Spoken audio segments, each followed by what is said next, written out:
Breakdown is brought to you by HelloFresh, the meal kit delivery service that makes cooking fun, easy, and convenient. For $35 off your first week of deliveries, visit HelloFresh.com and enter promo code BREAKDOWN35 when you subscribe. You're listening to Breakdown, an exclusive podcast by the Atlanta Journal-Constitution. This season, Predator MD, part of the Journal-Constitution's Special Investigative Project, Doctors and Sex Abuse. You can learn more about the project and this podcast at ajcbreakdown.com. It kind of reminds you of a rape victim in a way, because you have your innocence taken from you. So it was some form of innocence that was taken from me. 3 years of hell started on an exam room table. LaToya Kelly took off her shirt, her belt, her shoes. The man with a stethoscope stood over her. He listened to her heart. He listened to her breathe. He checked her eyes. Then he told her to lie back. So she stretched out on the crinkly paper that covers the examining table in every doctor's office. In a corner of the room, LaToya's boyfriend, Terry Davis, sat on the edge of a chair, watching everything the man did. But it made little difference to Dr. Vinny Gupta. This time, he wasn't just going to fondle another unwitting female patient, as he had done so many times before. He would do it with the woman's boyfriend in the room, watching. LaToya, a 27-year-old from Lawrenceville, went to Dr. Gupta that day because of her high blood pressure, which she blamed on the long hours and high stress at her job as a trucking company dispatcher. Police would later determine that what Dr. Gupta did to her was no medical procedure. It was a crime. So I'm laying on the table, and he's listening to my heart, and he tells me to unbuckle my pants and unzip them. Me being a patient, I don't know, so I do just that. And after I did that, Dr. Gupta started pressing around on my stomach area and things like that, and started going down in my pants, touching on my private areas. She shot a glance at her boyfriend, who leapt to his feet. I asked questions. I'm like, well, why are you reaching down there? What are you looking for in this area? I'm assuming I asked too many questions because he asked me to leave the room. Later, as the two checked out of the office, Dr. Gupta said his goodbyes. LaToya would later tell police that he kissed her on the cheek 3 times, and that he told her he wanted to be her friend first and her doctor second. He gave Terry a double-clasped handshake. In the car, LaToya and Terry sat stunned. They talked about the bizarre encounter they'd just had, how Terry couldn't think of any reason a diabetes hypertension doctor should be putting his hands down his girlfriend's pants, how LaToya felt uncomfortable with the way he put his hands on her and hugged her and kissed her. Terry even joked that he thought about knocking the doctor's block off. How they decided to handle it seems hard to believe. They did nothing. LaToya would go back to Dr. Gupta again, and she did it at her boyfriend's urging. And the next appointment would be even worse. Both of them had found a classic pitfall of victim psychology. They doubted themselves. Gupta was a doctor. Surely he knew what he was doing. I was so nervous about her hypertension. I know how drastic that was, that I wanted her to get help for it. And I really feel bad about it because I just assumed, I chalked up my feelings about the first one to maybe my own insecurities about being not knowledgeable enough to understand or whatever it was. So I persuaded her to go again because she felt uncomfortable even after the first one. Neither of them had any idea what kind of twisted domain they had just entered, or of the terrible things to come, things that would alter their lives. LaToya had just become a victim of a specific class of sex offender, a man who gets a sexual thrill from putting his hands on women without justification. My investigation of Narendra Gupta, or Vinny as he's known, puts LaToya on a list with 17 other women who say the doctor groped, harassed, attacked, or subjected them to intimate exams without a nurse or chaperone in the room. 10 of the 18 women lived in Atlanta, and it was here that the doctor's compulsions would finally be exposed. Emergency service, Derek speaking. Can I help you? I need to do a sexual abuse report. Okay. Where did it occur at, sir? At the doctor's office here in Fulton County. And the person who was molested? My daughter. Okay. Was it by a doctor or a nurse? Yeah, a doctor.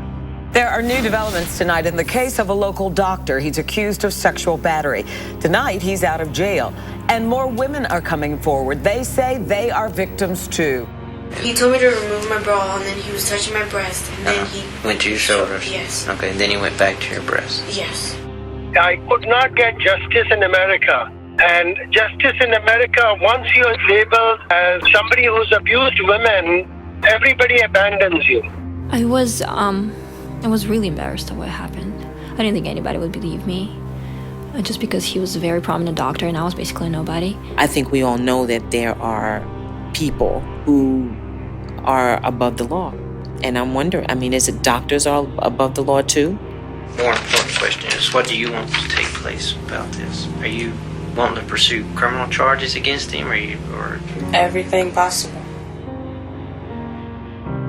Welcome to Breakdown, Season 3. I'm Johnny Edwards, a reporter for the Atlanta Journal-Constitution's investigative team. In Season 1 of Breakdown, our veteran legal affairs reporter Bill Rankin told you the story of Justin Chapman, a man unfairly convicted of murder. In Season 2, Bill took you deep inside the trial of Justin Ross Harris, who killed his toddler son by leaving him in a hot car. Bill Rankin admitted to you early on in Breakdown that he's no Sarah Koenig, the mastermind of Serial. So now I should tell you that I'm no Bill Rankin. Well, I am Bill Rankin, and I'll be back later this year with another season of Breakdown. In the meantime, my friend Johnny has an amazing story to tell you. For this installment of the series, we'll look at another kind of breakdown, when a guilty man, a predator by all accounts, gets let off the hook over and over again. Unfortunately, this happens all the time, all across the country. I've spent most of the past year researching the nationwide phenomenon of sexual abuse by doctors. I was part of the team of investigative reporters and editors that produced an award-winning series of articles for the Atlanta Journal-Constitution that published last year, exposing a culture within the medical field that ignores this behavior and gives serial predators a pass. A physician sexually exploiting a patient is an act of degradation, one that often leaves a permanent psychological mark. Victims will tell you it's an egregious form of assault. It's duplicitous. It's a betrayal of trust. Gary Schoner is a clinical psychologist from Minneapolis who has consulted in thousands of cases of sexual abuse by doctors, therapists, counselors, and priests. You can have somebody that has trouble getting out of their mind, has long-term post-traumatic stress symptoms on the one hand, where they really don't ever get over it. And they get some treatment, but it still affects them. They still flash back to it. There are other people that say, geez, I'm really glad I dealt with that. It's disgusting that a guy like that's practicing, but I feel good about the fact that at least I helped stop him. Then you have the women that feel badly they didn't come forward. They're glad somebody did, but then they feel guilt that these other women wouldn't have been abused had they done something. But there are definitely some people that become pretty badly unhinged and are not easily treated. This personal violation is often treated as a mere professional infraction. Hospitals might handle the allegations in-house to avoid publicity. They may view the doctor not as a criminal, but as psychologically impaired, sending him to a refresher course or a stint in therapeutic rehabilitation. State licensing boards may prefer to sanction doctors administratively or privately. But make no mistake, this is not some breach of etiquette or a case of some guy at the office who can't keep his hands to himself. The exalted position of doctors in our culture makes it easy for some physicians to do this, and hard for people to believe it, even the people to whom it's happening. Combine that with the fact that doctors can hire the best lawyers money can buy, and we get a system that can violate victims twice, first by their abuser, and then by a system that's supposed to protect them. Veronique Valier is a forensic psychologist from Pennsylvania who has worked with sexual offenders and victims for 25 years. Dr. Valier told me that sexual abuse by someone a victim trusts, like a doctor for example, can be even more damaging than assault by a stranger. If you are taking something out of the trunk of your car and some stranger comes and hits you in the head and rapes you, the whole society knows who's the perpetrator and who's the victim. So your chances of being believed are high, your chances of being supported and not blamed for any choices you make are very high. The status of the offender will be irrelevant.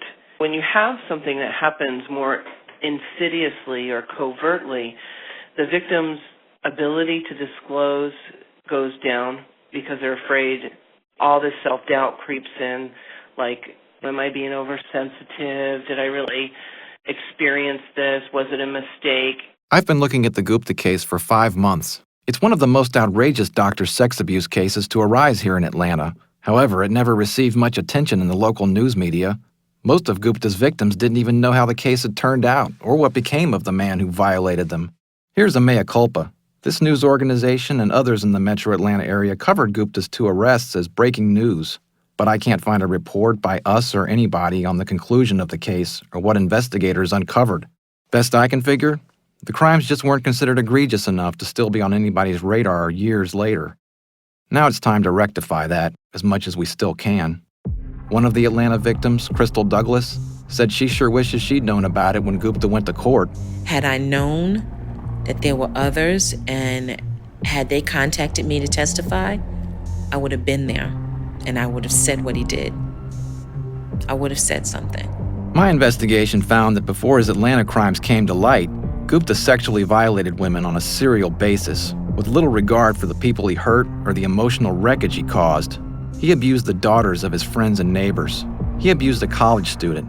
He abused co-workers. Some of his own employees accused Gupta of groping and harassing them. He's even been accused by a job applicant of groping her during the interview. His behavior continued for at least 14 years throughout most of the time he lived in the United States. People in positions of power could have done something about Gupta long before he moved to Atlanta. But did they? Most of the women I spoke to described Gupta as being, in their words, touchy-feely right from the get-go. One woman said he would hug her so much the smell of his cologne would stick to her clothes afterward. Another recalled this. He just started to get more familiar with me every time. Like, he would hug me and kiss me on both cheeks and smell my hair and really wrap me up in like a really tight, long hug, like sniffing me, like I could feel him and hear him sniffing in my ear. And I thought, oh my gosh, this guy's weird. I thought, well, maybe it's because he's Indian and this is a cultural thing. I didn't know. That wasn't it at all. We've all seen guys act like this, putting a woman in an awkward spot and making everyone else queasy. These guys usually require intervention of some sort, maybe by human resources or a bouncer. Gupta's offenses would put him in a sphere far beyond that of your typical barroom cretin, though. The touchy-feely behavior was just step 1. In some documented cases, nurses who rebuffed his advances say he became aggressive, grabbing them and trying to restrain them against their will. In other cases, women he worked with saw his unwanted touching as sexual harassment. His profession gave him the perfect mechanism for targeting women. Under the guise of medical examinations, he could get a woman alone in a room, order her to undress, render her vulnerable and submissive. Here's Dr. Schoner again. In the context of a medical examination, there are lots of opportunities to do things you couldn't get away with in everyday life. You go to a party, if you're male, and grab a woman's breast, you're in trouble. You do it as a breast exam, it's a totally different ballgame. Is there a name for what this is? Is there a name for this?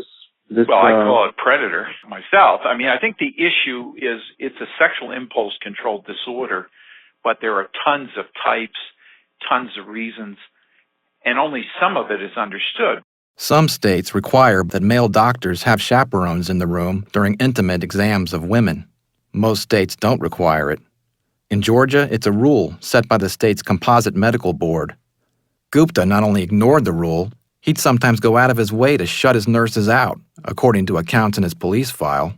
In this setting, he could feel a woman's bare breasts and dupe her into thinking he was doing it for her own good. I spoke to one woman, a Russian immigrant, who briefly worked as a receptionist for Gupta when she was 20. She said her boss talked her into staying after hours one evening so he could give her a physical, since she had no health insurance at the time. She said she was all alone with him when this happened. Well, he made me stand against the wall. He made me put like my arm like that on the wall and stand it. And he was just like, like touching my breast. From my experience of it, it took way too long. And before that was my first time I've ever had it done on me. And thereafter I had it done with different doctors. And it was way, way, way more than it was necessary. Like the other doctor, it just takes them like 5 seconds to do it. He could also order a woman to pull down her pants, and she would do it.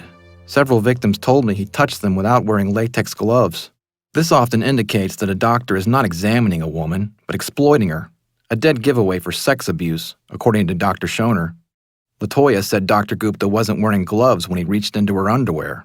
Here's another one of his victims talking to police in 2009. Then he told me, open my underwear, open my pants. I opened my pants, and then he put his hand through my underwear, and with this finger, the middle finger, put his hand on my clitoris. So how did Vinny Gupta fare in the criminal justice system? First, let's talk about how he came to be in the system at all. In the end, an angry father turned him in. Local police charged him with sex crimes that had Gupta facing decades in prison. Victim after victim came forward, telling Johns Creek police what he'd done to them in years past. A detective dug deep into the doctor's background and built a comprehensive case showing a pattern of sexual abuse going back decades, with a trail of victims stretching from Canada to Ohio to Atlanta. The detective turned everything over to the Fulton County District Attorney's Office. All the victims, all their stories. So he started to feel my breast, but then he started to squeeze my nipples. And when he Never did said that, a word. He reached down with his arms around me and held my arms down. He pulled me up and over practically sitting between my legs, and he rubbed his hand on my thigh, and I sat back. Theoretically, I've never had a physician do, that kind of check on you without having somebody present, but then at the same time, it wasn't. From my experience of it, it took way too long. And before that was my first time. And then he starts moving down and opening my gown. And he's just going down and he's just feeling on my breast And then he told me, open my underwear, open my pants. I opened my pants, and then he put his hand through my underwear. And then you went back to my breast. He told me to remove my bra, and then he was touching my breast. And then he Went to your shoulder. Yes. Okay, then you went And he leaned in so close to me. He rubbed his penis on my knee. Like I could feel his private parts on my knee and grazing, like a cop in a field, And I was like, I knew right then and everything I thought about this was weird. I'm getting out of here. So I left, and I went home. Once I realized that, everything called me, and I realized. Fulton County's top prosecutor, D.A. Paul Howard, took it from there. How he handled it will shock you. I spoke to Gupta briefly by phone in December 2016. He thinks he got a raw deal. The case that started it all is all nonsense. But you know what it is I never got justice. I could never be heard. I was presumed to be guilty. He blamed the media for turning his case into a circus, and he blamed police for targeting him because he's Indian. The media and the police, and I being a foreign doctor, never got justice over there. Gupta was born in Patna, an ancient, affluent city in eastern India along the Ganges River. His medical career took him to the United Kingdom, then Canada, then the United States, where he became a citizen. Before we resume, I need to tell you something about the way the newspaper operates. The Atlanta Journal-Constitution normally doesn't identify victims of sexual assault or sexual abuse, unless the victims want us to. Sometimes they do. Sometimes they prefer to protect their privacy. We spoke to 11 of Dr. Gupta's victims. We offered all of them the opportunity to remain unidentified, or to just be identified by a first name. Some, like LaToya Kelly, wanted to be fully identified. Perhaps it was in hopes of empowering other victims of sex abuse, or as a way of finally standing up to the man who took advantage of them all those years ago. Or both. Breakdown listeners, our friends at HelloFresh have a special offer just for you. HelloFresh is the meal kit delivery service that makes cooking fun, easy, and convenient. Each week, you'll get new delicious recipes with step-by-step instructions designed to be ready in just 30 minutes. HelloFresh sources the freshest ingredients, measured to the exact quantities you need. And everything is included, delivered to your doorstep in a special insulated box for free.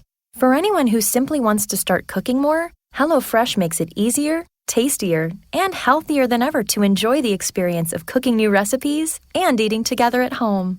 For $35 off your first week of deliveries, visit HelloFresh.com and enter Breakdown35 when you subscribe.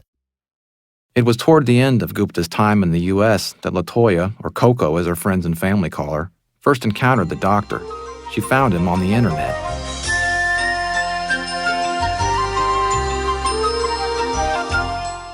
Hello and welcome. This is Dr. Narendra Gupta. I'm the medical director of the Diabetes Hypertension Center, and I'm going to talk to you about hypertension. Hypertension is a silent killer. It's a slowly progressive disease, and if you have To her, symptoms with he high seemed blood charming. pressure, He seemed knowledgeable about her problem. By all appearances, he was a respected professional in a highly specialized field. At the time, I was 27. I had just turned 27. I went to my gynecologist for a annual physical. There, they discovered I had high blood pressure. So they told me that I had to find a hypertension specialist. Came home, did some research, never heard of a hypertension specialist before, so I went to educate myself on it. So I come home, started Googling hypertension specialists, and Dr. Gupta was the first person to pop up. There he was, at the top of her search page. Dr. Narendra K. Gupta, diabetes and hypertension specialist. Gupta, it seems, had mastered what's known as SEO, search engine optimization, meaning anyone looking for a doctor like him in the area would find him near the top in a Google search. LaToya went to his clinic's webpage, which showed off his brick facade building with its twin-pitched roofs in the new city of Johns Creek in affluent North Fulton County. The website had page links on hypertension, diabetes, and obesity. Under a graphic of a Golden Award ribbon, it boasted his recognition by the American Diabetes Association and the National Committee on Quality Assurance. His reviews were glowing. She also came across his series of videos on YouTube. It's my distinct pleasure to welcome you to this series of programs, and I'm going to talk about not what doctors prescribe to you, but 5 ways in which you can be successful in your life. Whether it's diabetes, obesity, high blood pressure, high cholesterol, all of them are very important. And the first thing is we have to learn not to overburden the system. LaToya says she researched 3 or 4 other doctors, but none offered the kind of in-depth knowledge that Gupta was giving out on the web for free. In the videos, Gupta spoke into the camera, delivering long lectures about high blood pressure, diabetes in women, and how to lose weight. So breakfast like a king, lunch like a prince, and dinner like a pauper. What happens is we rush out of the house. The videos were slickly produced, with animated medical illustrations and cutaway footage of patients in treatment or healthy-looking people going about their daily lives while Gupta talked. So started reading his background and his education and watching videos on YouTube and on his page, and it seemed like he was very knowledgeable of the disease. Something else was going on in LaToya's life at the time. Just months earlier, in 2008, she had met the love of her life, Terry Davis, the man who would later make her LaToya Coco Davis. Actually, we met in the pool hall. She was there with some coworkers, and they were one of my best friends. And our tables were basically side by side. And I noticed her when she walked in. I seen her, and she could shoot pool pretty good, and she's a trash talker. I shoot pretty good, but I'm not better than my best friend, so I don't talk a lot of trash when we shoot pool, obviously.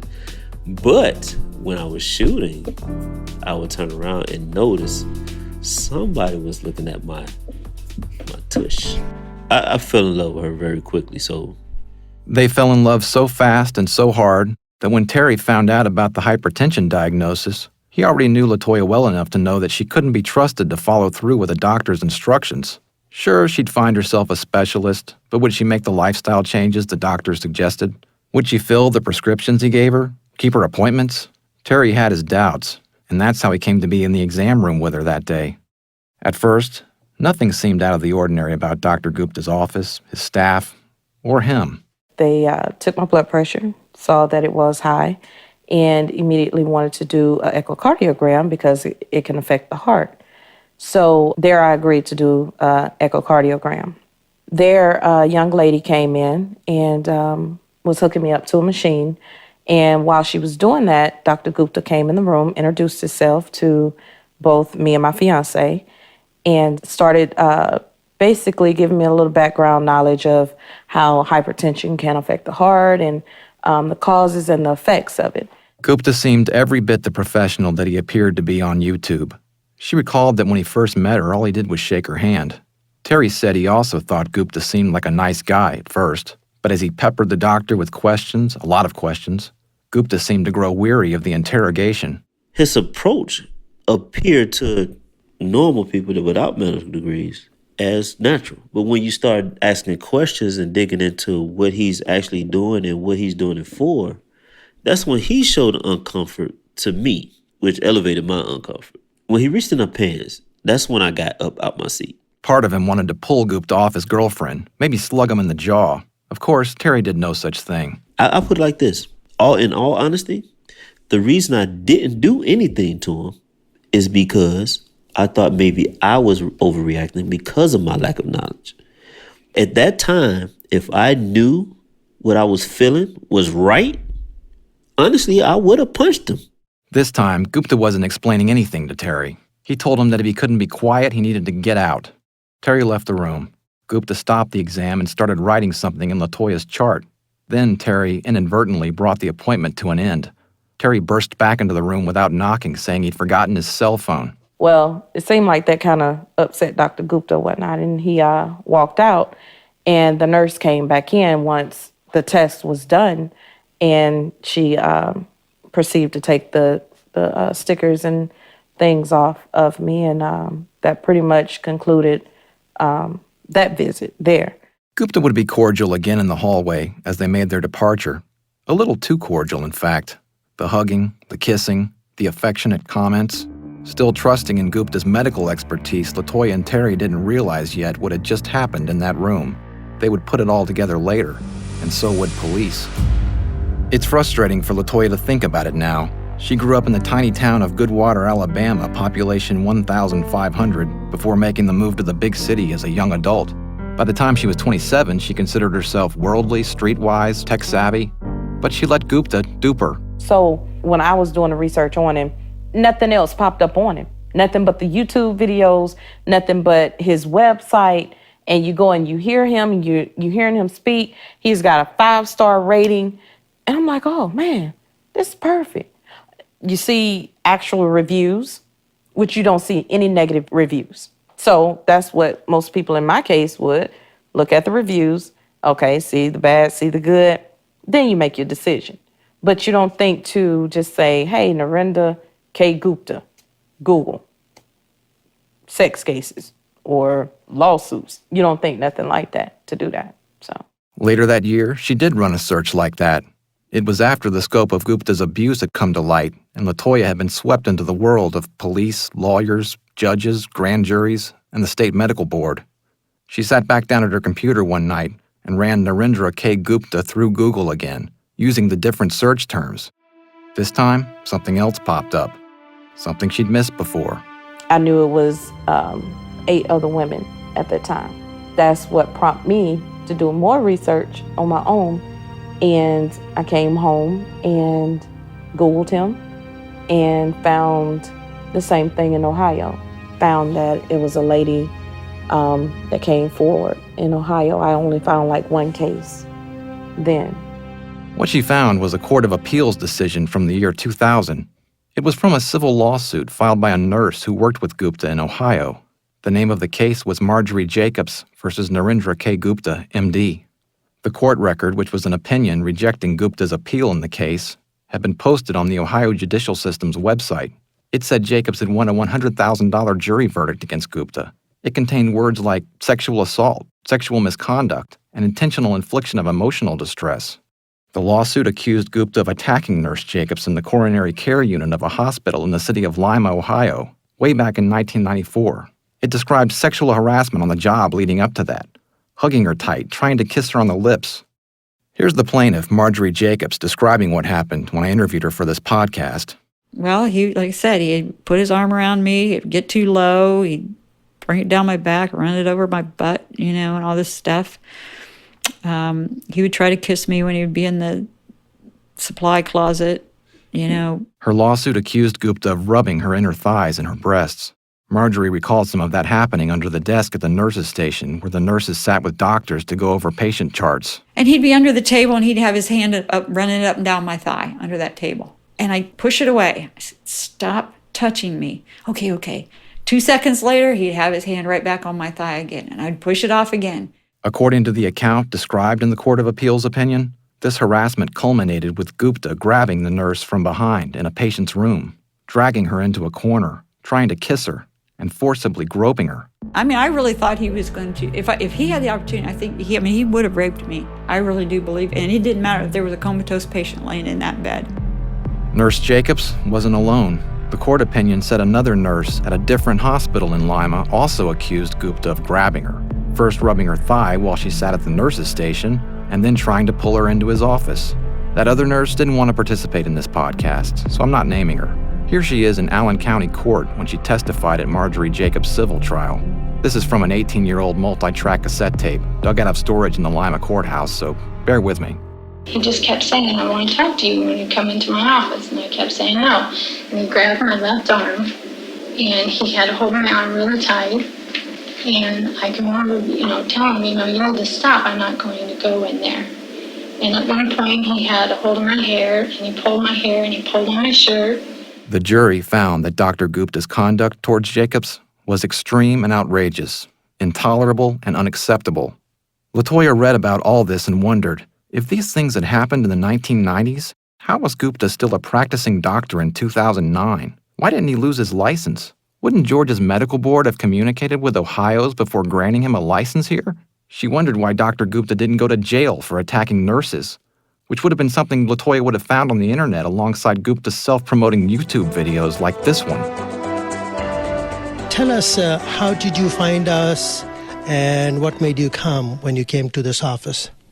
Well, actually, believe it or not, I let my fingers do the walking, and I found Dr. Gupta in the Yellow Pages. Wonderful. Tell me, once you arrived here, what were the medical problems that you were having, and what made you come, and what was your experience after having come here? I came to Dr. Gupta because I had hypertension, diabetes, and unbeknownst to me, he was the best in both. By finding the Ohio court opinion, LaToya had seen through the illusion. She was staring at one of the earliest breakdowns, the failure of the U.S. medical profession to stop Gupta. Ohio's medical board did know about the accusations against Gupta. One of the hospitals where Gupta worked sent him to treatment for what is termed a psychosexual disorder, a common tactic of medical professionals for shielding predator doctors. The therapy went so badly, the hospital revoked Gupta's privileges. Later, yet another nurse sued him for employment discrimination, saying he sexually harassed her on the job by kissing her head and pushing his genitals into her thigh. She reported him to the Ohio Medical Board too, according to Gupta's attorney at the time. But Ohio never took any action against Gupta's medical license. Not publicly, anyway. I think it started in Ohio. The people in Ohio, the boards, they could have protected us.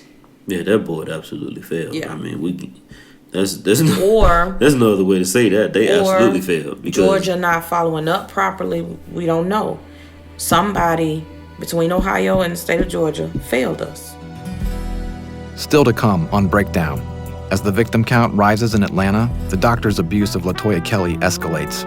It will literally mess your head up. It will. Back in Ohio, a working woman's life and career shattered by a doctor's unrelenting sexual harassment. The story of Marjorie Jacobs. I lost my job, I lost my career. And for what? Because he got to go free. I don't get it. And how much did Ohio's medical board know about Gupta's sexual misconduct? Did investigators know about this allegation involving a teenage patient? I was like, oh, you did not have a nurse in here. You did not put any gloves on. And me knowing that he should have had both of those, I started to question, oh man, did he just do something wrong? You've been listening to Breakdown, Predator MD by the Atlanta Journal-Constitution. The story was reported and told by Johnny Edwards, produced by Richard Hallex. Audio is by Chris Basta of Bare Knuckles Creative in Atlanta. Music was composed and performed by Bo Emerson and Billy Guin. Additional music composed and performed by Chris Basta. Special thanks to Burt Roten, Sean McIntosh, Lois Norder, Buddy Hall, and Chris Nicholson. The doctor will be right in to see you.